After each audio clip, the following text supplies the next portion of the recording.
Hey there, my name is Rachael Kalaki, and welcome to the Magdala Podcast. We at Magdala know from experience that pornography, masturbation, and other sexual addictions are not just a guy problem. The need for women to be accompanied in a journey towards healing from addiction has gone sorely unmet, and that's why we're here. Magdala exists as a space where women can find hope, healing, and freedom alongside each other from sexual addiction. Our goal is to supply you with support, community, and accountability. Here on the podcast, you'll find everything from testimonies to practical advice to dialogue about how to heal and live fully as a Catholic woman. Wherever you are in your journey, know that you're not alone, and we welcome you to this table.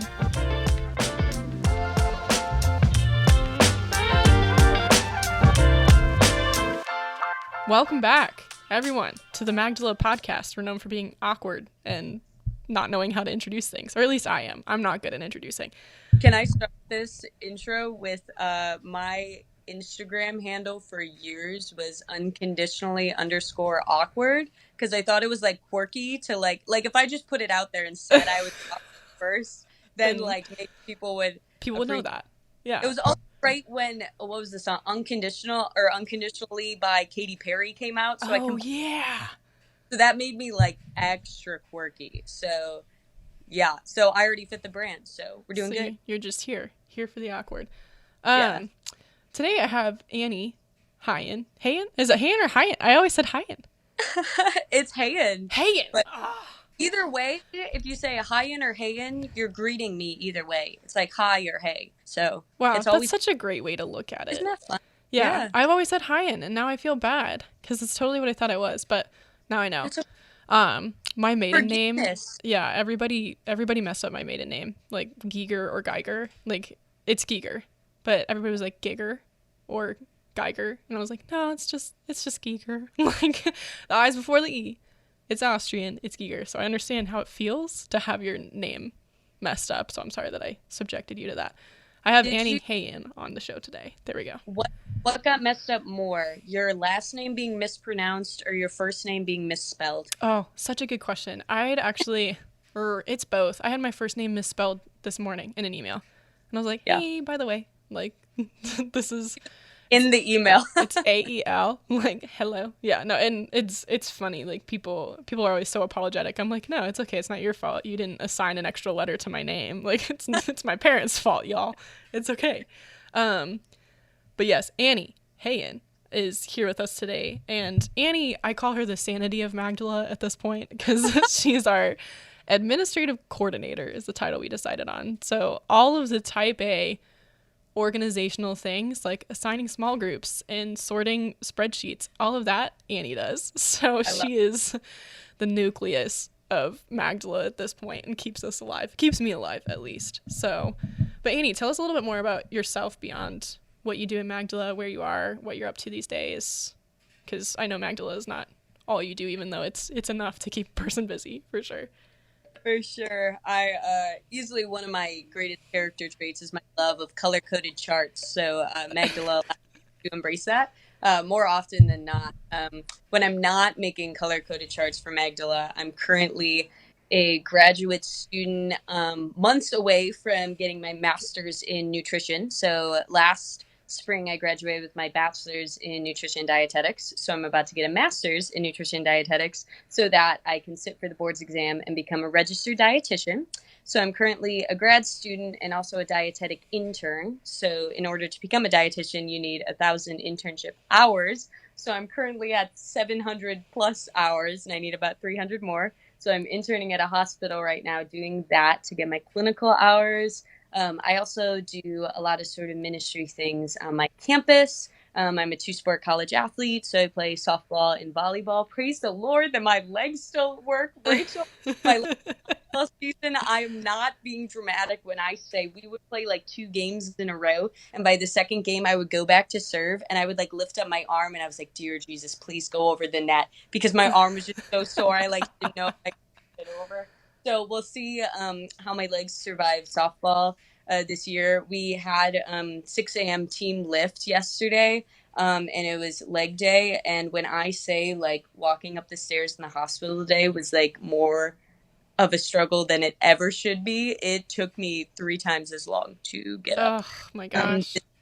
So who am I? I like charts. I have sore legs, and I'm glad I get to talk to you. Yeah, and you're studying nutrition, which is just baller in Scranton.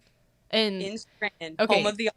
so is it actually the home of The Office? Because I've heard that the show was actually not filmed in Scranton. The intro video was, or was it actually filmed in Scranton?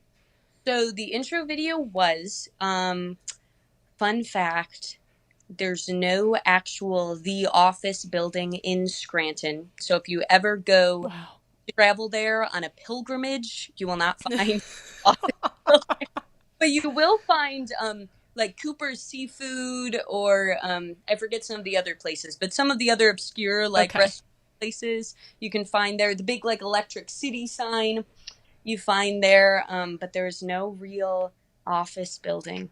I'm so Okay. sorry. So I can't go and pay homage to Dunder Mifflin.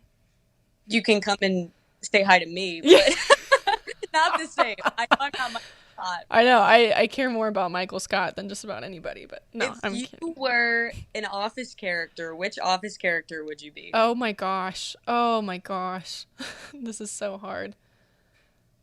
I You haven't thought about this one? You don't I already have an automatic I answer? mean, I have. I love Daryl. I know that's weird, but like I freaking love Daryl. Like whenever Daryl shows up on screen, I wouldn't say I'm exactly like him, but he's super blunt and just doesn't take crap. And so I'd say maybe Daryl, but also just cuz he's my favorite. But I also love Creed.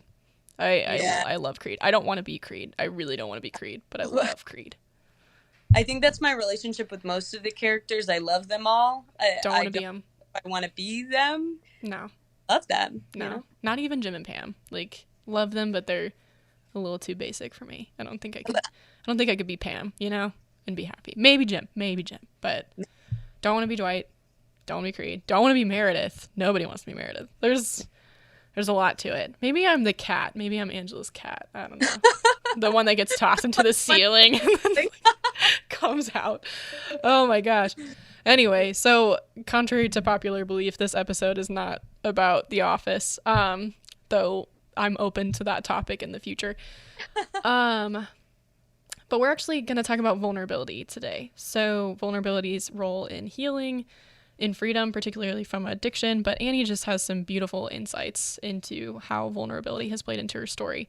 So, not to completely switch gears here, but I'd love to hear more about, just your personal story, how you found Magdala or what led you there, the years prior to coming to Magdala. And then we can talk more about vulnerability's role in that story. For sure, for sure. I wish I was able to somehow transition The Office into that, but you did that. You did that very well. Tried, man. So, you did good. You did good. So, yeah, I love my family. I love where my life started. A lot of gifts, and I think something very particular about myself that I always thought was a curse, and actually it was only in the past year through vulnerability. That's a story I'll get to. That I discovered it's one of my greatest gifts. But there's something in me that something I desire most is excellence. I love things being done to the best of their ability. And so from an early age, the enemy was able to twist that. Instead of me desiring good and best, he twisted that to desiring perfection, which I'm sure a lot of women can relate to. So Yes. as early as sixth grade, I developed my first diagnosed eating disorder.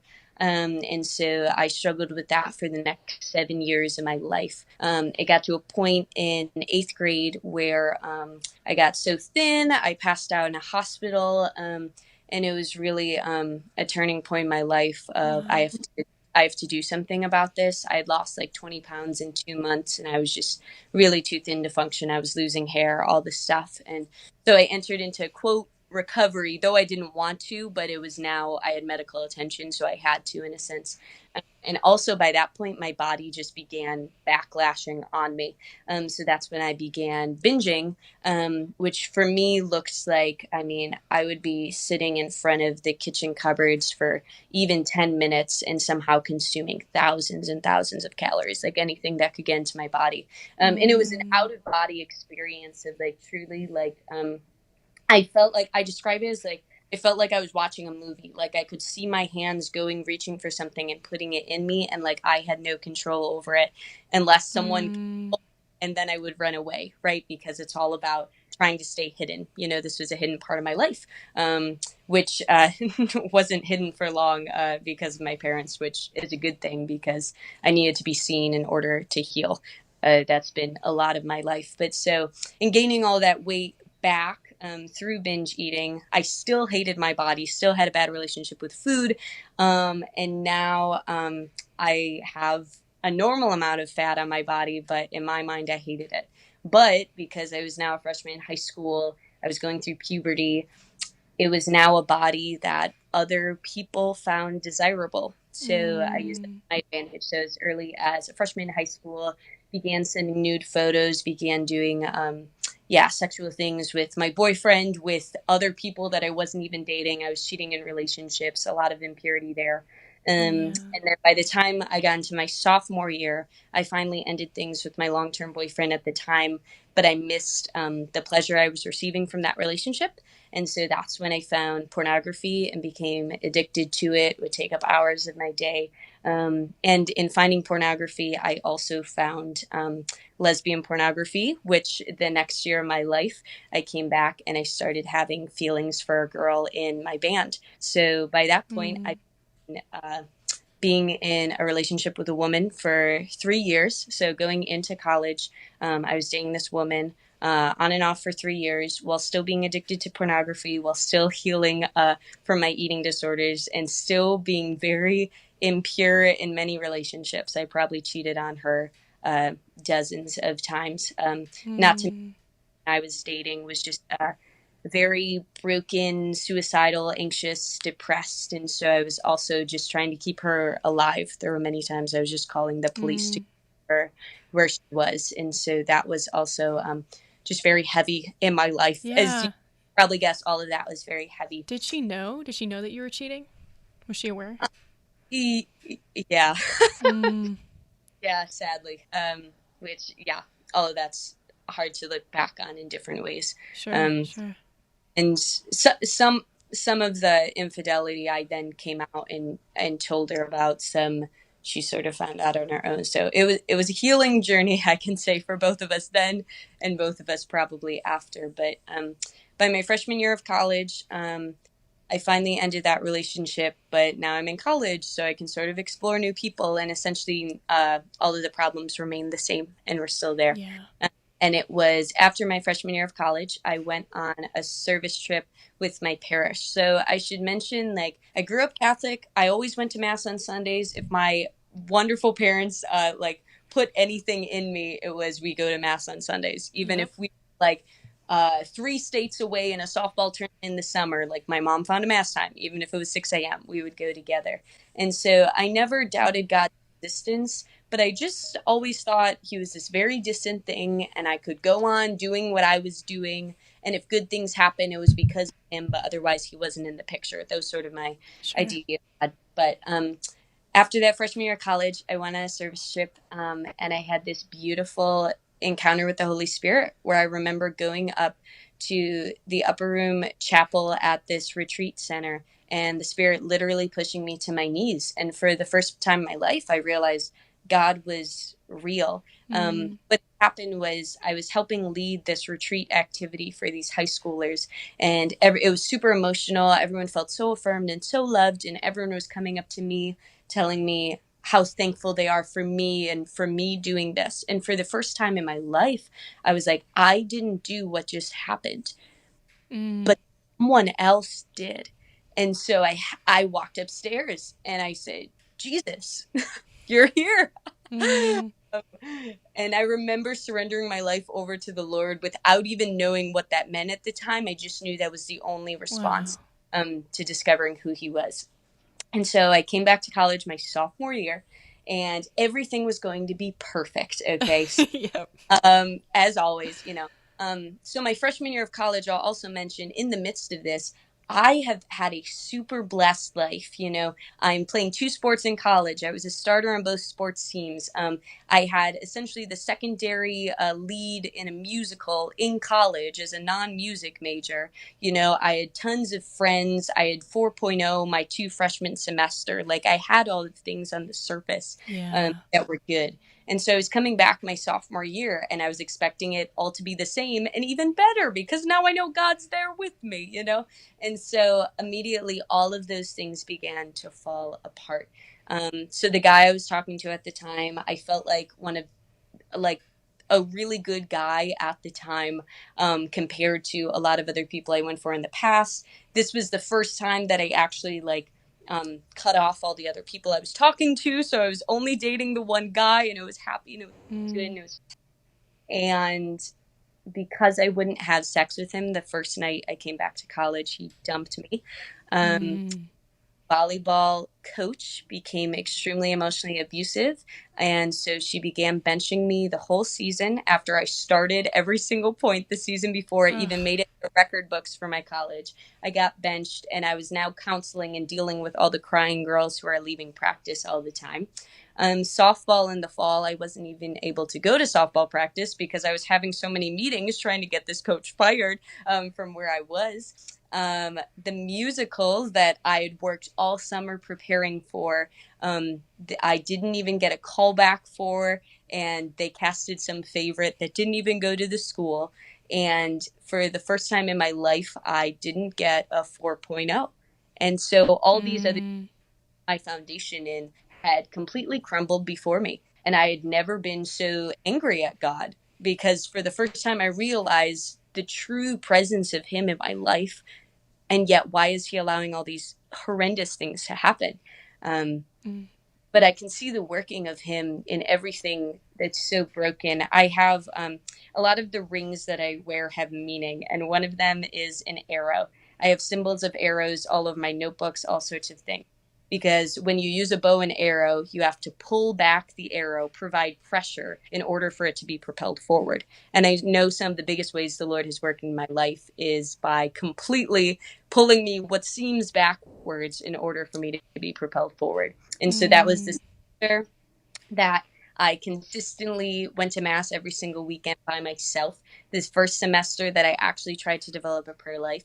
The first semester that a women's ministry started on my campus. So I now had other Christian women who were chasing after the heart of God. The first semester that a Bible study started on my campus. So I finally opened a Bible for the first time and bought a Bible. And so I was continually wrestling with the Lord, but that was just it. I didn't throw him away. I wrestled with him. And that's what he wants. Like, if Jesus is the answer to everything, that means we can go to him with all our questions. And so it was that semester that I learned that I'm not in control of everything, but he is. And I continued to just fall more in love with him, even when I didn't understand. And so following that, I began leading that women's ministry. I began a year or two healing journey of all the things that I had mentioned, all taking their own timeline and all sort of overlapping. But just coming to terms, I think, with what the church teaches and why it teaches what it teaches and why I can't just do whatever I want. That combined with a season of just trying to fall more in love with the Lord and recognizing that he's the only way to go from here. And then since then, have somehow gotten to here. And I think I'll share a story, because I mentioned starting with saying that something I've always had is this huge desire for excellence. And it was actually recently, about a month ago at a conference, I had the most healing conversation of my life with one of my best friends, as we were able to have this, I'll call it a Me Too moment, as we begin to talk about vulnerability, the power of saying, I struggle with this. This is a part of my heart. And having someone in front of you saying, no way, me too. I thought I was one. And so she's expressing to me how she always has conflicts with the people that she works with, because she wants things to be done so well and so, like, to the best of their ability. She wants holiness for them, and they are okay with laziness, and it frustrates her so much. And she was voicing all this stuff that, like, I never thought anyone else experienced. And we had a beautiful healing moment of, like, oh my gosh, not only are we not alone in this, but so much of the time we can see so much more goodness in other people than ourselves. So as she's expressing this, I'm seeing only the goodness of that she's expressing. And I'm like, oh my gosh, that's my heart too. That's the Lord being like, Psst, Annie, your Yeah. desire for everything really good and excellent, like the enemy has tried to use that to destroy you. The thief came to steal, kill, and destroy. I came that you may have life and life to the full. That's going to be one of your greatest superpowers. And I've seen that so much in my life, in my drive, in the amount of ministries I've started at a place where that doesn't really exist, in the way that I have somehow found Magdala, Yep. and in reaching out to you, being like, I don't know what this is, but I love to help people. This is my story. Yep. Because with you, even in beginning my role as administrative coordinator, it was really just me reaching out to be like, hey, it sounds like you guys are struggling in this. If you ever need help, I love doing all this stuff. Yep. Being like, yep, you're on board. And I was like, and so like, the Lord just continuing to use that gift and allowing me to, yeah, walk with so many women who have had different parts of that story. And just so much of what I mentioned, the Lord has just truly freed me from. And like, I'm so not worthy of that grace, but all I have to do is repay him for how he saved Yeah. my life. And so, yeah, somehow I got here. But I'm glad I found you and Magdala, and I get to be a part of this amazing mission. Yeah, we're glad. I mean, I've told you that I have a habit of just stressing out about my problems and not asking the Lord to radically solve Mm. problems, which he's very good at when you ask him and when it's his will, right? But for some reason, I just tell him that I'm super stressed out and I don't ask for help. But I finally was like, Lord, I can't do the administrative stuff anymore. Like you're asking too much, and so you just have to send somebody if you want this to keep going. And it was literally a week later that you reached out and was like, ah, this is why I need to ask like way sooner, is because he sends Annie's to answer my problems. But Amen. I love that.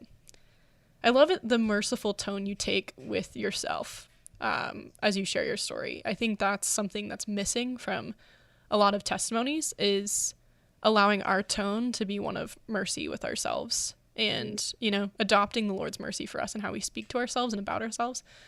But I also love that it took you time. Like you're honest about the fact that like it's not like you surrendered your life to Jesus and then porn's gone, like all of this stuff is gone. And yeah, because that's the story for, I'd say, a majority of our women. It's not a one and done. It's a journey. It takes time. It takes years of time sometimes to be free from these things that we've been tangled up in. But when would you say like vulnerability came, or became a part of your healing journey, and what did that look like?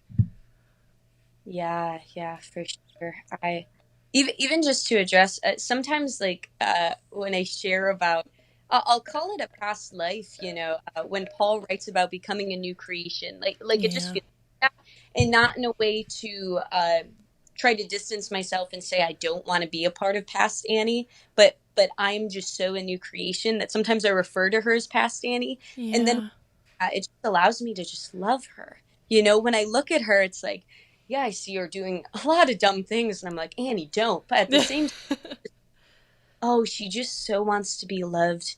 She just doesn't know she's beautiful.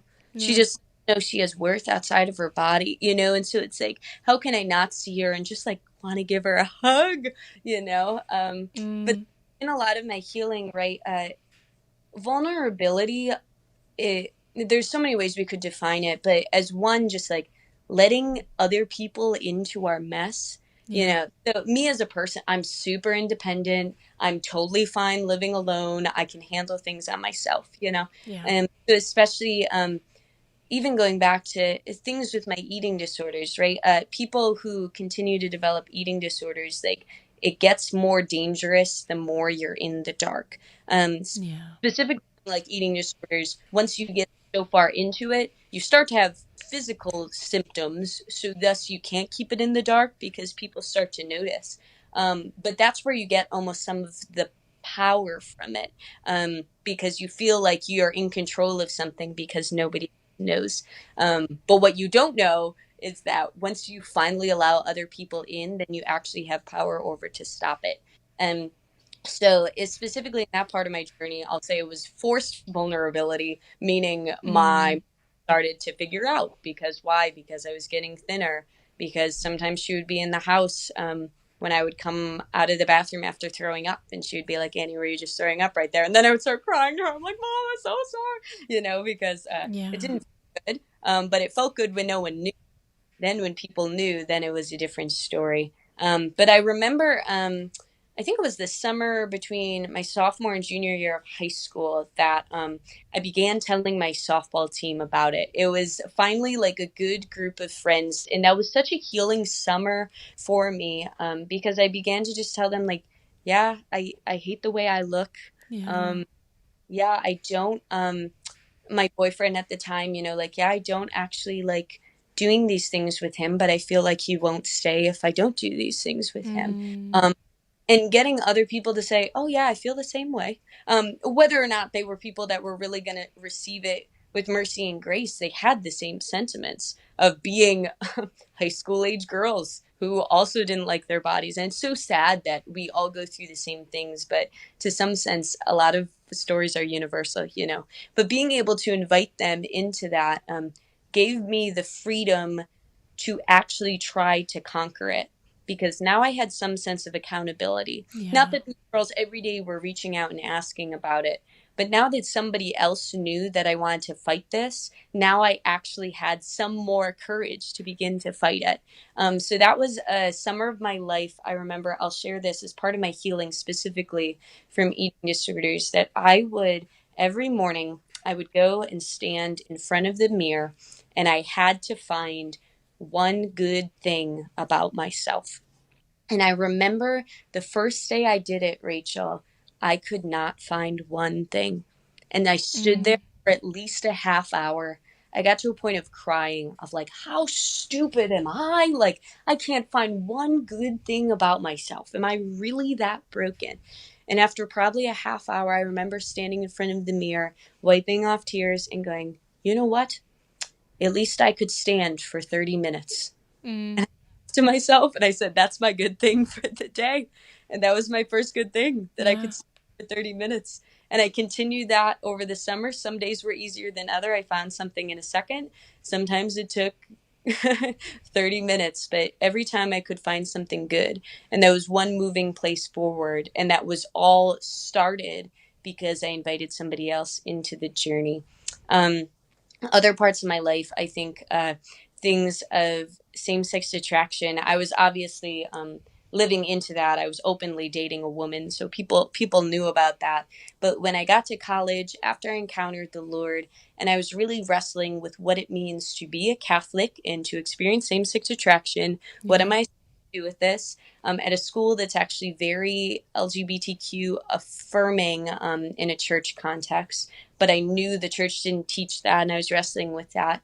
And I had this beautiful moment with my best friend of all time where we left Bible study one night. It's like 10 p.m. It's in February, in Pennsylvania, so it's like Right.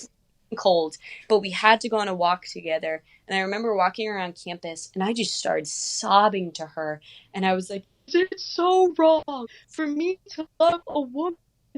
And her, at this point, she's figuring out her fate. She didn't have the answer. So she be a good friend. She's like, I don't know either. Yeah. Um, there was this moment of like desperate cry that I was able to like share with her, this desperate cry and longing of my heart of like, what is this part of me and what do I do with it? And it truly wasn't until I released that to her that I actually took it upon myself to start looking up what the church actually taught, not just what people told me it taught, but what does the church actually say, and really deep Yeah.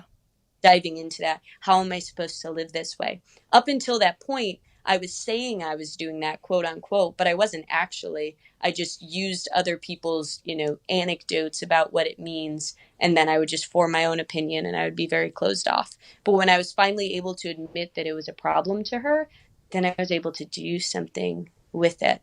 And this vulnerability was then reciprocated. It was very close after my best friend. We had this moment.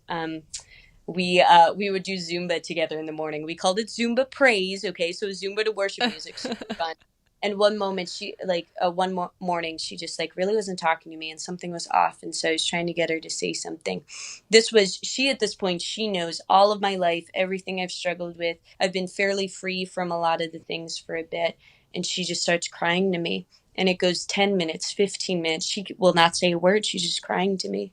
And she's finally able to say, yeah, I've struggled with pornography for all my life. Mm, Rachel, my heart broke because this is a girl that I've known every part of her life, I thought, for years. She knew that this was a part of my story, and there was such deep shame in her life that she couldn't say anything. mm. But to share a testimony of her, like once she was able to release that, the very next week, our women's ministry had a testimony night.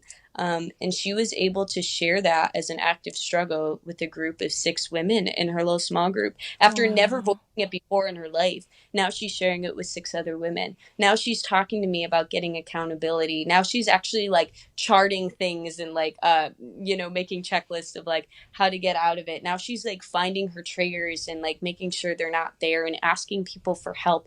And it all started with she was able to share that with someone. Yeah.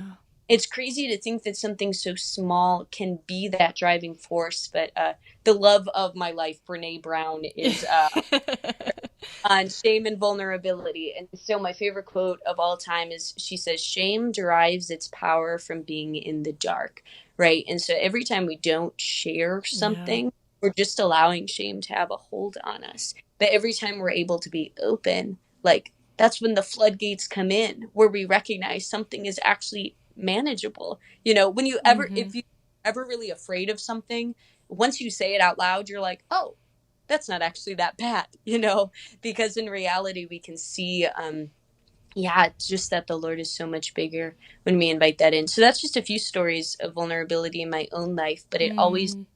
just opens the door for me to moments for freedom and for the courage to actually take more steps. Yeah, and I'm so glad you brought up Brene Brown. I love her as well. I think I was watching one of her talks. I think it was her Netflix special Mm-hmm. where she talked about how vulnerability also isn't like expose as much as possible to as many people as possible. Vulnerability is exposure of something intimate to us, whether that's a struggle or a beautiful thing, at the risk of something adverse happening because of it, whether that's rejection or disappointment or multiple things that can happen. Even joy, like even giving joy to another person can feel very vulnerable.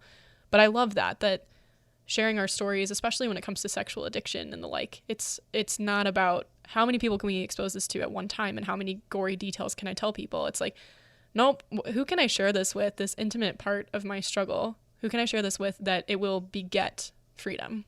And vulnerability, I think I've noticed in my own life, it becomes intoxicating. Like you're like, I kind of want more vulnerability. That actually turned out really well. And I've had people regularly ask, they're like, how do you speak about this publicly? Or like, how do you share your story publicly? And it's just, once you understand the power of what it does, you can't say no. Like, you really can't say no. You're like, I don't care at this point. Like, I know Jesus protects me. I know the people who love me love me. And if people criticize me, they either have a valid reason to do so and I need to correct my course, or it's really triggering something in them and I need to have mercy on that and receive what they have to say. But there's a confidence that comes when vulnerability is done well and responded to well. And it becomes intoxicating and you just want more and more of it. I don't know if you felt that way, but I certainly have. Absolutely, absolutely. And something I want to voice too.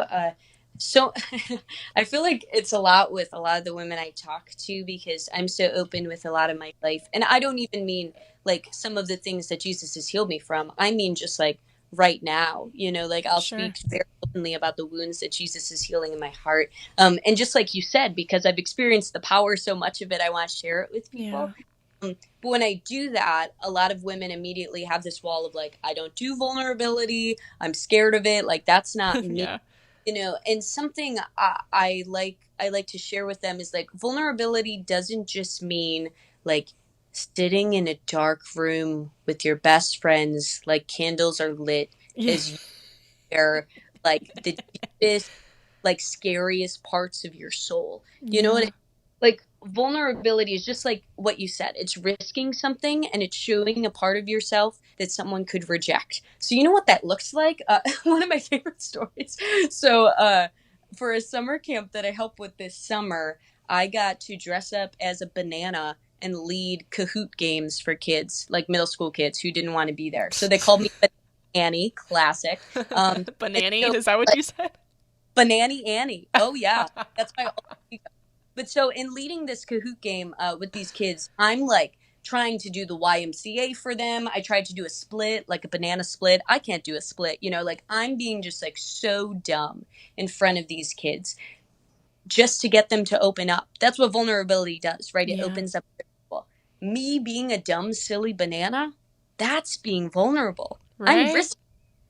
All these middle school kids could really make fun of me. And I don't know about you, like a middle schooler's opinion of you can actually mean a lot because they're blunt and they They're say what ruthless, man.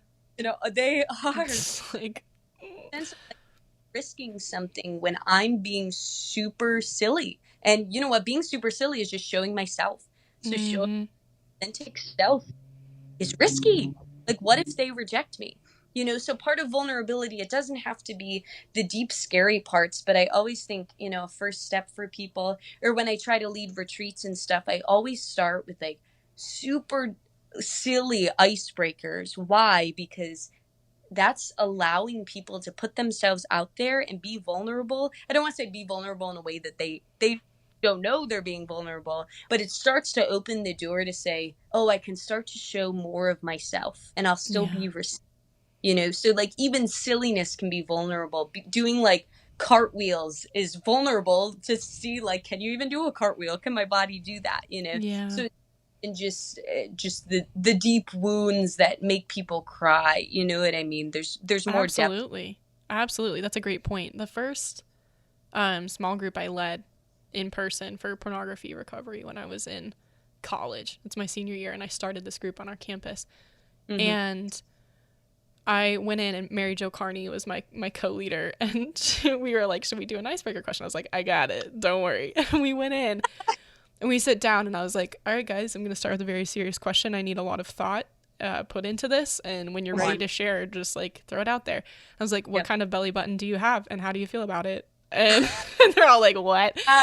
But it's funny because, and I did it with a high school girls Bible study as well, and they all looked at me like I'm crazy. But as they go around, it's almost like they're like coming out with the kind of belly button that they have, like, for lack of a better term, because they're like, I'm an innie and I'm in a family of outies and I felt alone. And it's like, it's really funny, like how they turned it into a joke, but that led into them actually coming out in many ways with like deeper things. And so I completely agree. Humor can be vulnerable, and there are multiple ways to kind of work our vulnerability. But I love that it's the antithesis to the perfectionism that you've cited as a part of your story, because I completely relate to that as somebody who's still a little bit of a recovering perfectionist. And I've been scrupulous so many times in my life and really struggled with that, like anxious scrupulosity, that I've realized the same thing, that being vulnerable first with the Lord and then with others is the only way to recover from perfectionism. And would you say the same thing, that that's how you've kind of broken out of that? Maybe I'm so pro vulnerability or so biased towards it. Like, it just seems like the only option to any sort of healing, right? Like, I love that you brought up vulnerability with the Lord too. That's always a space in my prayer. If anything, I struggle more so with vulnerability with the Lord than other people, which might make me an outsider, I'll say, to the general public. But there's a sense too of like, anytime I bring something to the Lord, or if you ever do the prayer of like, okay, Lord, show me any part of my heart, like I'm ready for it. And then the Lord will so gently, because he's so nice, he'll like slightly bring up something that's sort of ugly to look at. And I'll immediately be like, no, I didn't want to talk about that one. Yeah. But there's this sense of like, when I allow the Lord to like, I mean, the Lord has already seen all of my heart, but when I acknowledge that part to him of like, whoa, Lord, like, I really do have a wound of rejection and I'm afraid of people leaving me. Or, Lord, I really am bad at trusting people because so many people have not kept my trust, when I'm able to be at those places with him. And same thing when I'm able to be at those places with other people. I love that you called it, I'll say, almost like an antidote to perfectionism, right? Sometimes I talk about myself and I always start with like, I don't take myself too seriously.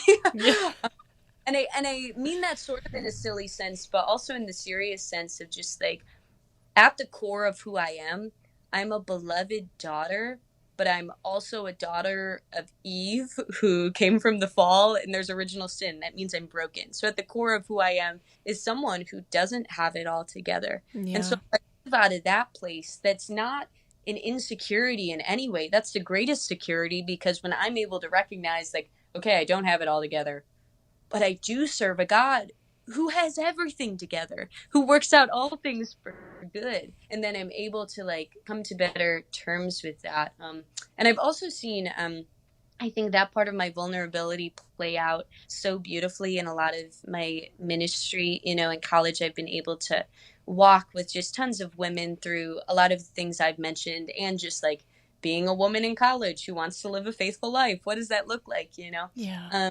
And it's been so powerful to continually, you know, have conversations with women, to start with them, you know, anytime I try to dig deeper in their life, there always seems to be some sort of wall, right? Like people are like, am I able to share this part? How will she receive me? Sure. And every time that I have led with vulnerability, right? Like every single time that I've started with, not that this was a past struggle, but every single time I've been like, yeah, this is a really broken part that the Lord has been working on with me.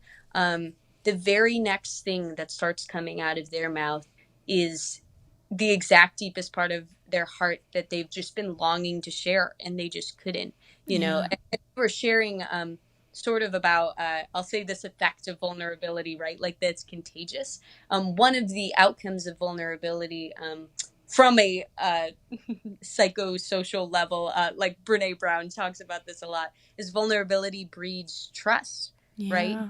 Able to share with you something going on in my life, there's automatically this sense of, whoa, I can trust you a little bit more with Yeah. more life, even if it's not the same issue. So especially even like with women who struggle with pornography addiction, maybe I've heard this before too, right? Like, I want an accountability person, but I don't think there's anyone around here who also struggles with this. And it's like, okay, even if they don't struggle with that, you're telling me they don't struggle with anything? Right. Right. Able to create a space of like, hey, this is my thing, that gives them the opportunity to say, hey, this is my thing that I want to work on. You know what I mean? Maybe Mm. it's jealousy, maybe it's gossip, maybe it's the whole plethora of things that we're all trying to do to make ourselves more holy. But breeding that community of trust, it all starts from a place of vulnerability. Yeah, absolutely. And that's literally the vision I had for Magdala, was to be a place where vulnerability begets freedom, and where it, like, there was just a community of women trusting each other, because there is something so incredibly freeing about yeah, just saying it out loud. I remember the first time I like admitted that I was addicted to pornography. Um and I was actually like a little bit into my recovery when I did, like, publicly, and it was so freeing. It was terrifying and it was very vulnerable, but it was so freeing. And um and I want and I desire that same trust and freedom for multiple women. And so we have so many women coming to us who have never told a soul before. And so even just them taking the step of filling out that form, like, that's why, I mean, you and I are the ones who have sent them emails, and it's like, thank you. Like, thank you for taking this vulnerable step. Like, you filled out a form. You told somebody. Good for you. Like, you did it. And so I love that even to become a part of our community, to inquire, like, you have to take that first step of vulnerability. Like, Yeah. that's a huge part of what we want to be doing. But I also love that you pointed out that vulnerability kind of gives you this realistic picture of yourself, like being a daughter of God, but also a daughter of Eve. I love how you put that. And it reminds me of this quote from Narnia. I think it's Prince Caspian, where Aslan says to one of the characters, he says, "You are a son of Adam, and that is enough both to make you fall to your knees and bow your head, and also to raise you up high. Be content." And I love that quote, that it's like, yes, being human is both incredibly glorious because we are marked by the divine, but it's also incredibly humbling because we're marked by sin. And so being vulnerable about that, like both the divine and the sinful, is like, the result of that is contentment. Of like, I'm content with myself. I'm content that I'm sinful. I'm doing everything I can to address that and to receive the grace to address that. I'm not passive towards that or apathetic towards that, but I'm content. I'm content that I need, God's mercy to survive. But I'm also content that I'm awesome, you know, in many ways. Like, you know, so I think vulnerability gives you this comfort with yourself in a very paradoxical way. It makes you very, very comfortable with yourself. I don't know if that's been a part of your experience as well, but I For just sure. have loved seeing that fruit in my own life. I was even going to add, it allows me to feel more comfortable with myself, and I really, really allow other people to feel comfortable with me. So, like, the Lord has brought so much insane healing in my life, and I love to be able to share that. You know, in Yeah. Revelation, the testimony of Jesus, spirit of prophecy, meaning every time that I testify of what Jesus has done in my life, I'm using the gift of prophecy. I am declaring Mm, this again in someone else. You know what I mean? So yeah. let's be a prayer of like the Lord can free you from anything that I've just mentioned, and He wants that for you. He wants that freedom. And so every time I declare that, that gets to be a gift of prophecy. But in the same Mm, way, if I ever come from a place of I used to struggle with all these horrible things, but now that I know Jesus, my life is perfect and I've never sinned again. Like, if I ever share my story where it sounds like that, right. immediately everyone's going to be closed off. And I don't even have an example of this, but I'm sure in your own life you might have heard speakers, YouTube videos, of people who I'm sure mean well. But just in the way they deliver it or in the way they use some of their past struggles, they use it as almost more of a way to lift up themselves, of saying, I used to struggle with this and I don't anymore. That could be you too. Instead of the full vulnerability of like, yeah, the Lord's done so much healing in my life, but guess what? He's just getting started on. Yes. And so be comfortable in not only the brokenness of my past, but the brokenness of my current, like Mm, that goes such a long way, amen. um, I like, especially to the life that I'm living now, I'm a, uh, for lack of better words, I'm a devout Catholic. I essentially go to daily mass every day. Like, I have a prayer life. Like, I try to do everything I do for the glory of the Lord. There's so much I could say about my brokenness, but on the surface, when people meet me, and if they're, I'll say slightly younger and trying to walk in that, immediately that's intimidating, right? And Sure. even if I say, but I used to be so worldly, that means nothing because what they see now isn't that.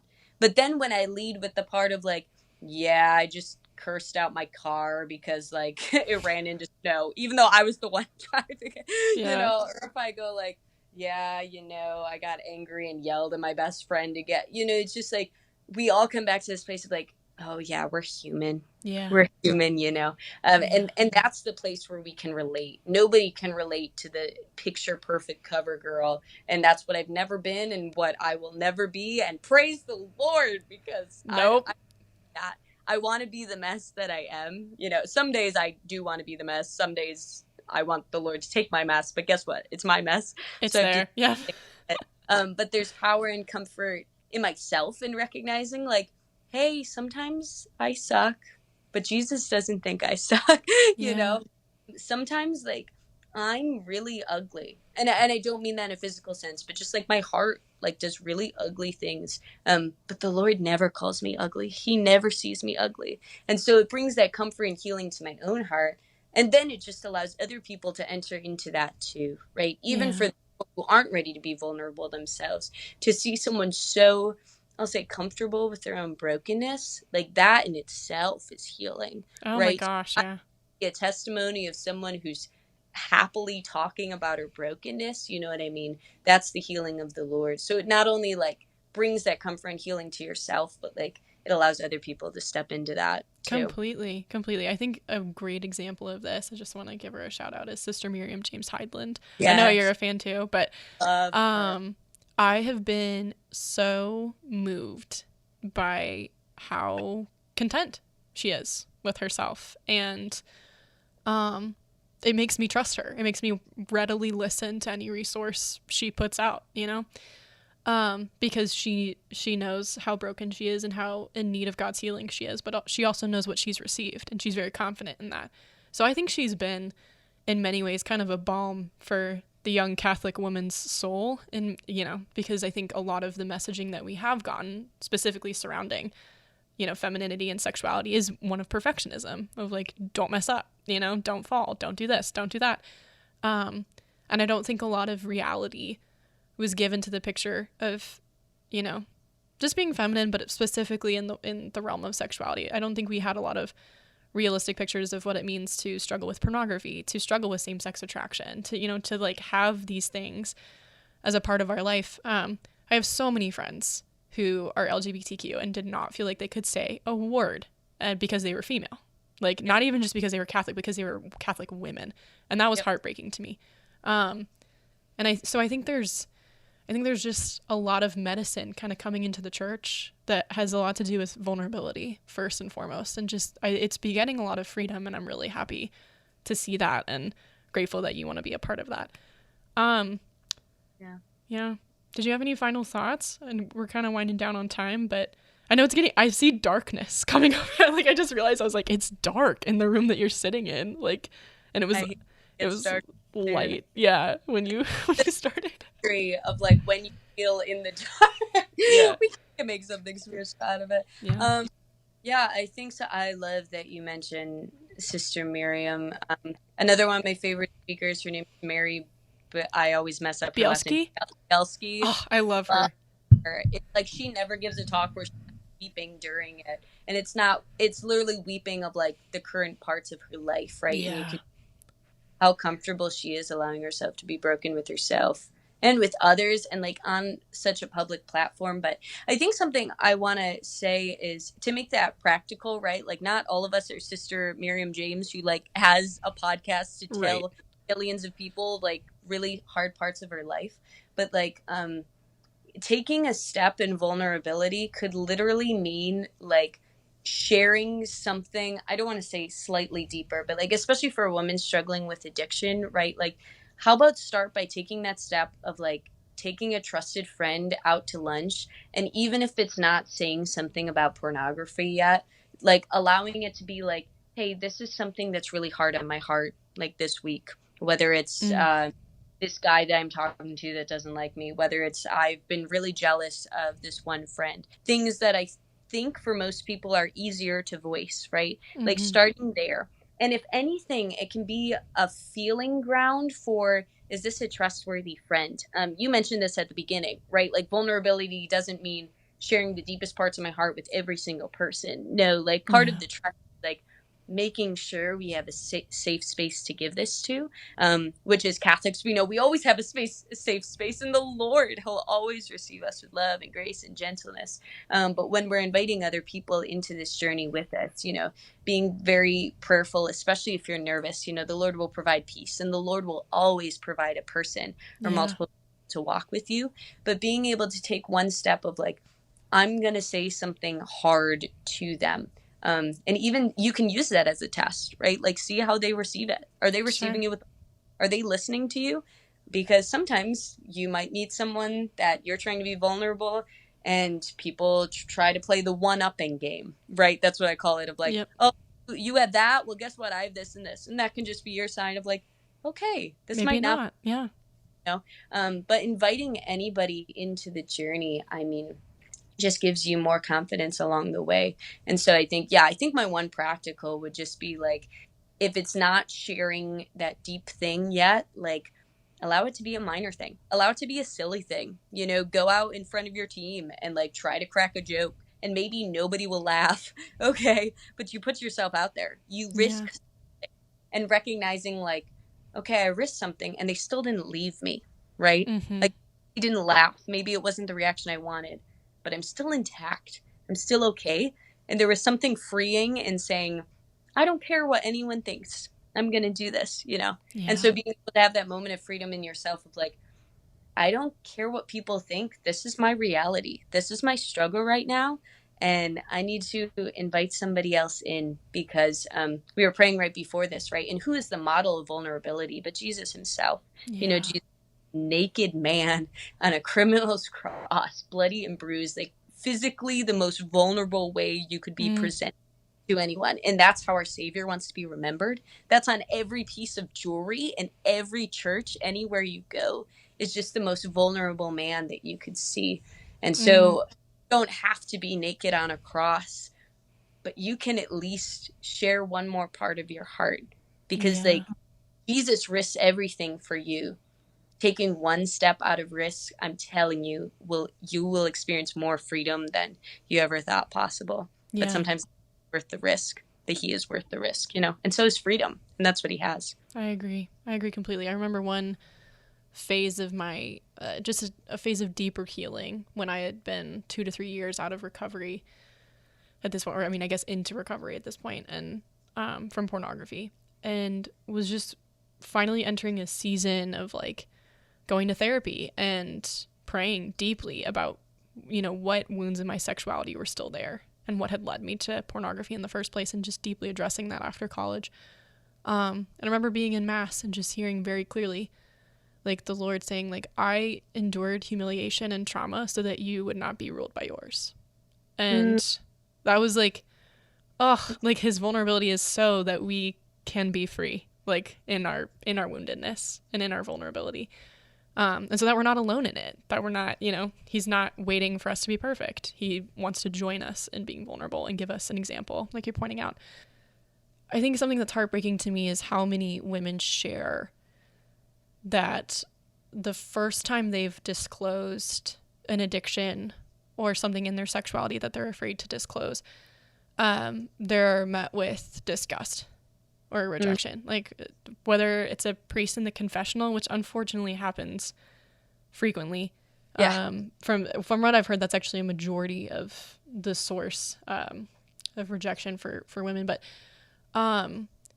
it's just hard because I hear these things and then they ask, like, how do I start again? Like, how do I ever tell anyone again? And I have never had a great answer, unfortunately. But all I can say is that, and especially if you're listening to this right now and you're like, okay, vulnerability is great, but I tried that and it didn't work. The fact that you've endured rejection in the past only makes your next step more risky and therefore more freeing. And so you can only reap more fruit the next time you try. And actually the freedom that you're going to receive is more powerful because you've faced rejection and tried again. And that's just kind of a promise that I want to speak over people who have dealt with rejection in the past, like particularly in this issue. But I know that can be heartbreaking when vulnerability is not received. And another practical note is if you're not being vulnerable with Jesus in prayer, which I struggle with too, for some reason, I can be a little more vulnerable with people than I can with him sometimes, which is funny. I would encourage journaling as a form of starting. I'm a huge journaler, big fan of it. Yeah, me too. Yeah, and we built it a lot into the Magdala curriculum. And then when I use it in my groups, I'm like, is anybody a journaler? And like one person will raise their hand. I'm like, oh, dang it. Like, you guys, you got to start. Just because it's a way to really get out those unfiltered thoughts and feelings. And I've just found, like, you know what? The Lord wants me to write as I am. He does not want it to be flowery. If it sounds flowery that day, okay, cool. If it sounds poetic and awesome, great. You're not writing a future saint's journal that people are going to read. Maybe. I don't know. But just swear if you need to. Just get it out. Like, whatever's going on and whatever you want to say to him, just get it out. And I've just found writing is a really great medium to do that on. I don't know if you are a journaler or not, Annie, but Journaling has changed my prayer life. Learning, and it's a process, but learning how to be vulnerable with the Lord has radically changed my prayer life, my heart, my relationship with him. yeah. It's this recognition of who was it?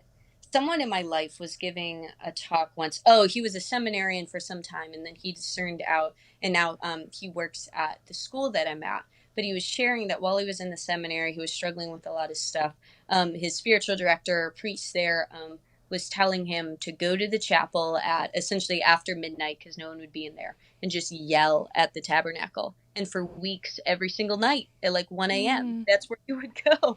And he would release his Lord. And he said something, and it's like never left. It's like, I can yell at the Lord because he's the one who can take it.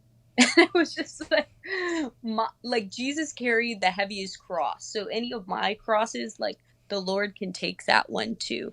And so whether it's journaling, whether it's like, if you have access to an adoration chapel where no one is, like, I have for sure been in churches where I speak out loud. Yeah. I have for yelled to the Lord on car rides where I'm the only one in the car, where I'm fresh. I have written out letters and letters to the Lord of like, oh my gosh, I'm so frustrated. But I wish I used that as my first, that should be the primary practical of like first being able to go to the Lord, because like you said, there's so many places where people have been rejected and trying to share these parts of our heart. And like the truth is the Lord will never, like he always meets us gently. If I could share a story of where I've tangibly encountered the Lord in a priest in confession, and I thank the Lord. Yeah. So this was probably about a year into my healing. By this point, I had made a firm decision of, like I'm not going to have sex before marriage. I'm going to stop watching pornography. I had fallen in between time of making that, but I had finally made that commitment to myself. And I was finally ready to essentially bring everything of sexual impurity to the confessional. And this is after 6-7 years. Yeah, praise God. And so it was also on sort of a service trip retreat, and I thought we were only going to have confession the last day. So every day I was like sort of working myself up for it, you know. Yeah. Very first day after mass, the two priests were like, hey, we're going to be outside for anyone who wants confession. And there was like this punch to my gut of like, oh no, here we go. So I like ran outside after this one priest. I was like, I gotta go. And he was like, whoa, like he didn't even sit down yet, you know? And so it's a beautiful like June day. We're outside and I immediately start bawling. I said nothing yet. I was like, Father, it's been, I don't know, 5 months since and I just lost it. And so, you know, he's just looking at me with love. And I remember just sharing, very vaguely, but just like, these are the things, it's been this many years, this many people, men, women here. And I really felt like I was like throwing it at him, you know, and I was looking at the ground. I couldn't look him in the eyes, you know, and I just continued to weep. And after I released it, there were probably like 10 seconds of silence, you know, so there's always the huge fear. That's the most fearful moment of your life, right? Like I'm in full vulnerability. How is someone going to receive me? I'm full tears. And I look up. And I swear to you, the sun was like right behind his head. It looked like there was an angel in front of me. And this beautiful man, he just held my face and he said, you have no idea how much the Father in heaven is rejoicing in you right now. Aww. And he hugged me in that moment and he just allowed me to cry into his shoulders. And we finished confession. It was truly one of the most healing moments of my life. And so it goes out to any women who have not had that experience in confession. But what I can say is his words are true, right? Like, even if it's not in the sacrament of confession, like if you can go into prayer, if you can go to the adoration chapel, if you can sit in your room and just speak to the Lord, like he already knows, right? But sometimes we don't tell him. If you can even tell the Lord first, even if it's in your room alone, say, Jesus, I do struggle with this.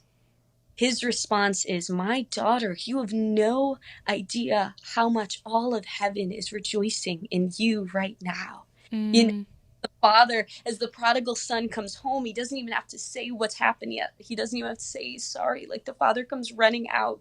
You have a robe, you have sandals, you have a ring, you have a crown. Like that's part of your inheritance as a beloved daughter.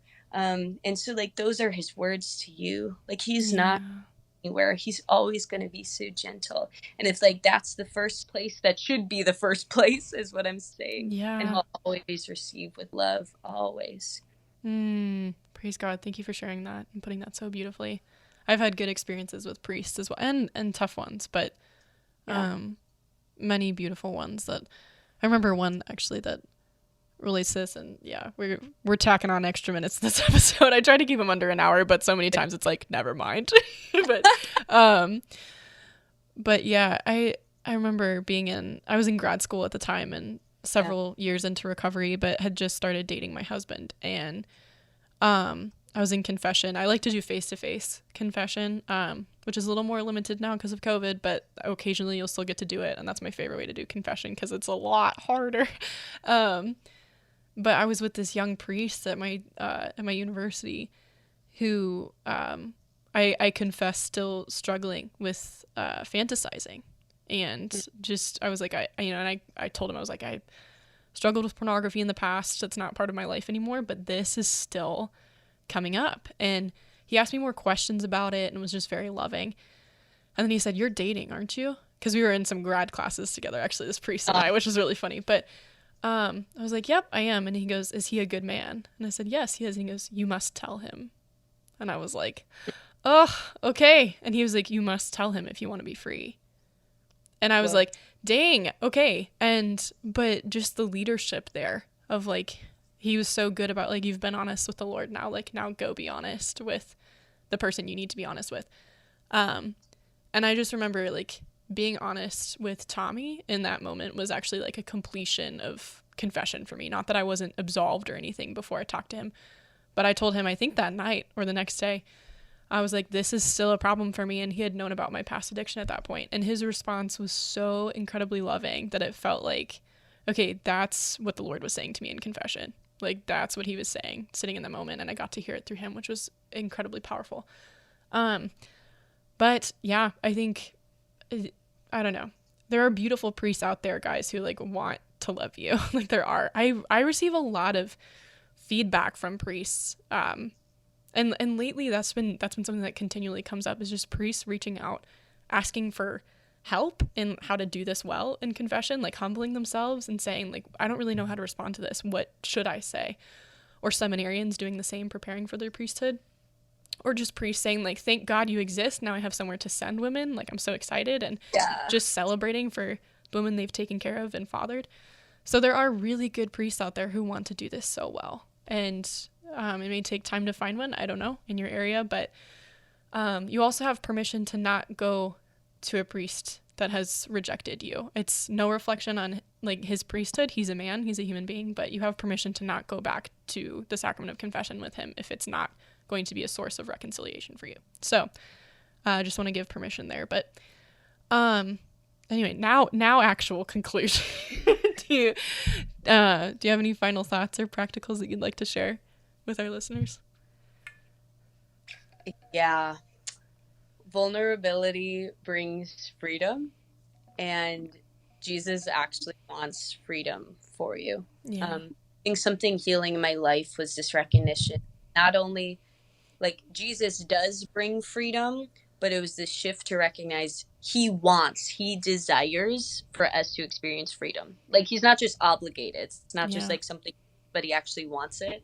I shared this once in a talk with middle schoolers by explaining that for family dinners, you know, when family comes together, my aunt loves baking everything. So she bakes, you know, like all the dishes in the world, you know, she wants to bring everything. And then my dad's always assigned to bring the salad because it's something he can't mess up. So he always brings salad. But it was this analogy of like, my dad brings the salad, you know, because he wants to serve the family, and in some sense he's obligated to because everyone expects him to always bring it. But my aunt, more than life, wants to bake the best chocolate chip cookies and wants everyone to eat them and wants to send everyone home with 40. And it's this sense of like, that's how much the Lord is actually longing for the freedom that he has in your life, and vulnerability, that key that's going to unlock that. And so even the smallest step towards vulnerability is going to bring great victory and great freedom. And so like going to the Lord in prayer and just starting with literally where your heart is. Bring the salad. Yep. Yeah. That's awesome. There's no sugarcoating with the Lord. Like he can take it no matter how ugly it is, because he's just going to tell you how beautiful you are. You know what I mean? Wow. That's what I got. What do you got? No, I love that. That's a great concluding story. Yeah, it's just been a joy to hear more from you and hear more of your story, and just even just share stories with you. And we're so grateful to have you in Magdala and your role. And just, I know Jesus is grateful you're in existence on this earth in the first place. But as always, listeners, thank you for joining us on the Magdala podcast and for listening to Annie. And we hope that this encourages you to be a little bit more vulnerable.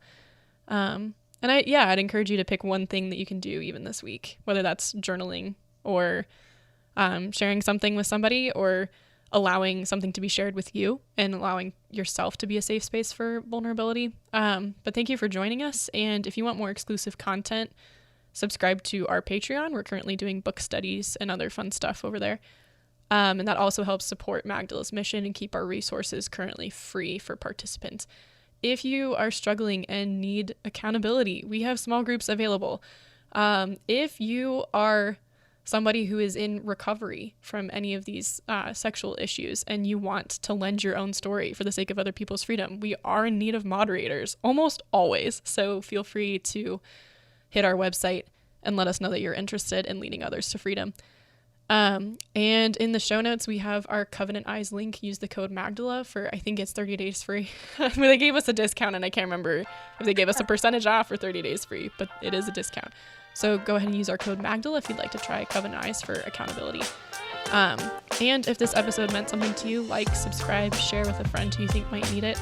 But all in all, keep us in your prayers as we keep you in ours. And we will catch you on the flippity flip.